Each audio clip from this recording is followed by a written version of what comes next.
Start me up, boys. Start me up. Start me up. Here we go. It's going to be a whole new season of Warriors chat, one each week. First of all, we're going to be talking about this preseason game. That's pretty much is going to fuel the fire to any Warriors fan to start the season. And, you know, to be honest with me, I try not to get excited over it, but there was a couple of little things I really enjoyed with this game. We do got to remember this is preseason. The West Tigers brought out a team that wasn't the best team on paper in that. They had a couple of really nice stars in it though, like Stefano Otikamanu, who played out of his skin in that game as well. What I did enjoy overall, first of all, is the way we completed our sets, the way we went through our sets. We didn't look confused as a team, and these were mostly all our second unit boys. I don't know, like what, Tamare, Montoya. There's a couple of guys that I do want to see in maybe in the starting lineup and see like how that goes, but we can only see what's in front of us, and I think this is what the preseason trials do, is more so just show the implementation of Andrew Webster's game plan and the way we are going to attack and the way we more so are going to defend. Attacking wise, I was like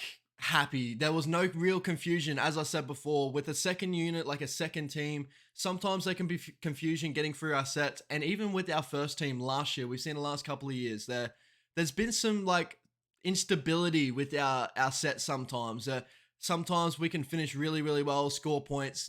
It's what we do well. Then there's sometimes where we look really clunky. We got like one out forward running that just gets slaughtered by the defense, and we can't really open up on the outside, which causes Shawnee for the last couple of years to actually be top 3 on trying to be forced dropouts and that sort of stuff. Trying to force things, trying to get the pressure going. But if we can get our sets down packed and like play the way we kind of played in the preseason yesterday, but with all our gun players, that could be really exciting. And I do see that little bit of like Andrew Webster, like Panthers little touch there, like the way we were moving like Bunty Afoa and Tom Arlett onto the ball. They were playing like 2 forwards up with each other. Jackson Ford had actually some decent showings in this one, some nice runs there. I'm not too sure if he'll even crack like the starting squad. He might get a bench role. I would like to see him there. He seems like a very consistent forward, but then again, with the bench role, I do want to see a lot more like an energy player, like a player that's going to come in and change the momentum a little bit.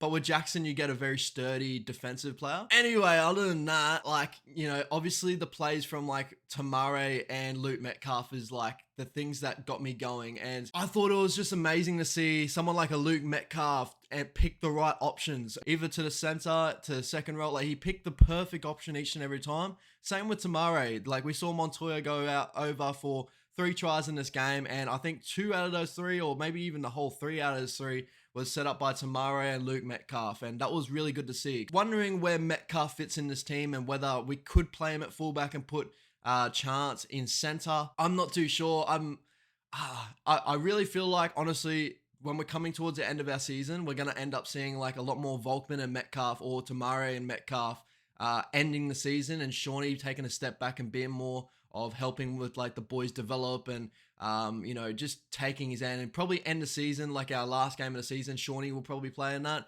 but I feel like there's going to be a mid-season little turnaround, and this is coming from a Shawnee fan. I think Shawnee is amazing, but it's not the same Sean Johnson, and I've known that since he was at the Sharks. He completely changed his game to a more playmaking role. You know, he's not going to run like the way he used to, but he's definitely a great player of setting up our back line. Once we get all this set up and that, I think Luke Metcalf might come on in that 6th role. I do like the look, sort of feel of Luke Metcalf at fullback. We saw the try from Luke Metcalf where he split the A and the marker straight through the middle and then challenged that fullback, and looks so lightning, man. Like he has not lost his step. That's like, biggest tick there. I'm so excited for him this season. Yeah, boys, you can already tell, man, like I'm starting to get the jitters. The preseason jitters have already started with the Warriors, man. But with that, there is definitely a couple of cons. Like there's a couple of things that were like, you know, definitely present in that game.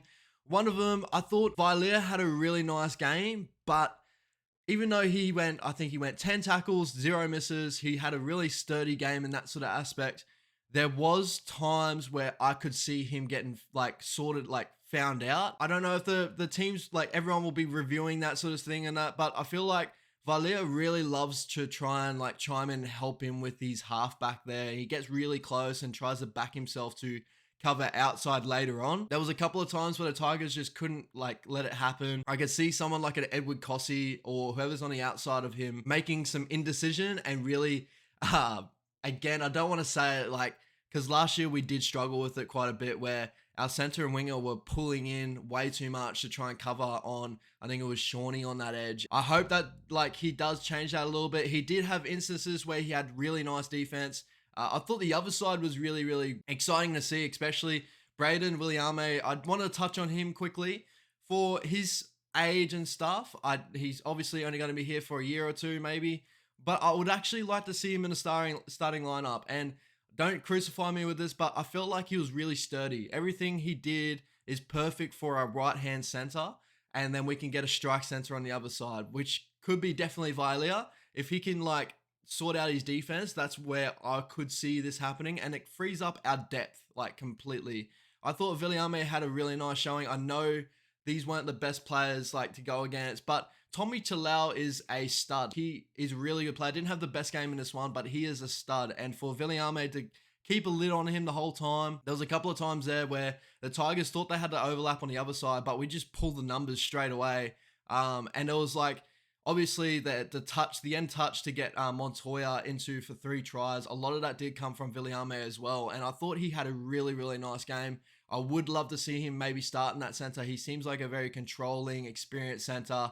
And that pushes someone like, there's a lot of chat whether Nia Corey is going to play second row or not. It would push Nia Corey into that second row spot and free up our depth a lot, you know. To be honest, I'm seeing a lot on the Warriors page, and when people putting their predicted lineups and stuff, a whole lot of people like Hold the Ball put a really nice one the other day and had Josh Curran as 13. And a lot of people were pulling back and saying putting Tohu Harris at 13, and Webster's come out and said that. I'll be completely honest, for me, I would love to have Joshy Curran as our 13. I think Curran is very sturdy in that middle. And with the way Tohu is starting to get on, I'd love to see him more as a front row player. As we saw today with someone like Bunty Afoa that was bringing a whole lot of boys on, with Tom Arle as well, and the tip-on players through the front row. If we got a front row like Adam Fanor-Blake, who is our strike, our power, and we have someone like Tohu that's a very experienced, very crafty sort of front rower, I think that opens up our sets completely. And it causes out, again, like we got depth there, but it's just putting the players in the right places. Having Curran at 13 frees up to have Nia Corey on one side and have Mitch Barnett on the other side. And I think that's most of our strike players where we need to be. Do also comment down below your thoughts on that too, but you know, that's just my thoughts. I want to end the video on a couple of shout outs and players that I thought played amazing in this one. Obviously, these are all the big name ones, but there was a couple of young blokes that were really, really good as well that I may not shout out in this one, but we'll have to see how they go in the next couple of trials and stuff. But there was a couple of really, really good performances here. So obviously Luke Metcalf finishing the game with 1 try, 1 line break, 4 tackle breaks, 139 meters. Amazing game from him. Marcelo Montoya, obviously with the 3 tries, 4 line breaks, 7 tackle breaks, 139 meters as well. That seems to be a consistent theme. Viliami Vilea with 148 meters and had a really great showing with the intercept, and that it was really good to see him come out in this game. Hopefully he can continue to develop because he's got so much potential, this kid. 3 tackle breaks, 2 tries, and 10 tackles and no misses. I made sure to put that in there because that's the one area I want him to work on. Next up, we got Tom Arle with 6 tackle breaks, 21 tackles, 160 meters, and 1 missed tackle, which I thought, you know, I wanted to put on there. Like, obviously he didn't get 0, but he had a really, really solid game there. Offensively, he looked like a beast. I'm really excited to see him grow into a player. I'll definitely give him a bench spot for sure. Braden Williame with 11 tackles, no misses. That's basically the stat I want to put on him because he is an amazing defensive center as well. And the last player I do want to touch on is Tuapiki, who I thought had a really, really lovely game in this one. He didn't get the most meters. I think he only got 89 meters and that, but he'd look lightning every time he touched the ball. He looked lively. He looked like he wanted to be in the contest and ended up with 4 tackle breaks in this one too. So I thought he played really, really nicely. Smooth mover, to be honest. I don't care what anyone says. Be happy with the preseason. Be happy to see the boys kind of mold together and form something special. Being a Warriors fan, we've been led to heartbreak all the time, so we should be getting used to heartbreak, but it is what it is. Hopefully we continue this into the season because I think we've been looking really, really nice, and being back at home, we deserve to have a really beautiful season. So if you enjoyed this sort of video, please like and subscribe down below. Do watch out. Each week I'm going to be putting out a Warriors video, probably going to be calling it like Warriors HQ or some bullshit, but you know what I mean. Tune in every week. Let me know how you feel. Comment down below. I love the conversation. All my videos, we want to have a discussion, conversation. So comment down below, like and subscribe. Appreciate you guys. Take it easy.